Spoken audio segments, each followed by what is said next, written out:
ఏంటన్నా చేతిలో ఏదో పట్టుకెళ్తున్నావు? ఏమీ లేదు. ఏమీ లేదంటావేంటన్నా? చేతిలో అంత పెద్ద బాక్స్ పెట్టుకొని. ఏముందిరా, ఇది కేకు. నీ బర్త్డేనా అన్నా? లేదురా. మరి మీ చెల్లె బర్త్డేనా అన్నా? అది కూడా కాదురా. ఎదవ కేకు పెట్టాల్సి వస్తుందని ఎవరి బర్త్డే కాదంటున్నాడు. ఇంతకీ ఎందుకన్నా ఈ కేకు? ఒరే ఎదవా, క్రిస్మస్ కదా, అందుకే కేక్ తెప్పించా. ఓహో అవునా అన్నా? అవునరా.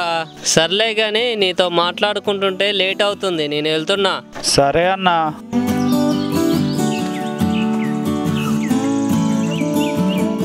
అబ్బా ఇప్పుడు ఎలా? ఈ క్రిస్మస్కి మనం కూడా కేక్ కట్ చేసుకొని తినాలి. ఇప్పుడు ఆ రగ్గాడి దగ్గరికి వెళ్దాం.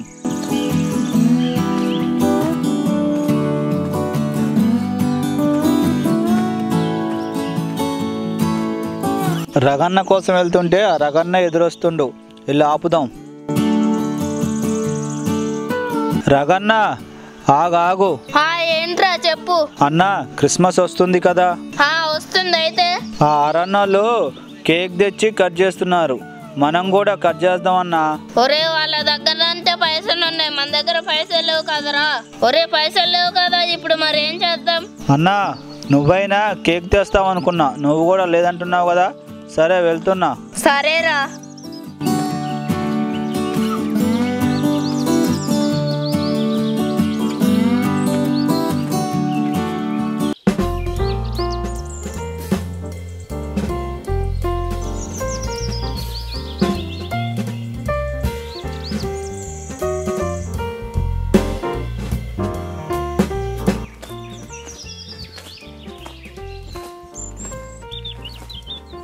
ఏంట్రా డల్లుగా ఉన్నావు? అదేం లేదక్క. చెప్పురా. ఏం లేదక్క, మా ఫ్రెండ్స్ అందరూ క్రిస్మస్ కి కేక్ కొంటున్నారు, నాకే లేదు. సర్లే మనం మన అమ్మతో చేపించుకుందాం. మనమ్మ కేక్ చేస్తుందా అక్క? ఒరే మన అమ్మకి మనం అంటే చాలా ఇష్టం, మనం ఏది అడిగినా చేస్తుంది. సరే చేయమందాం పదక్క.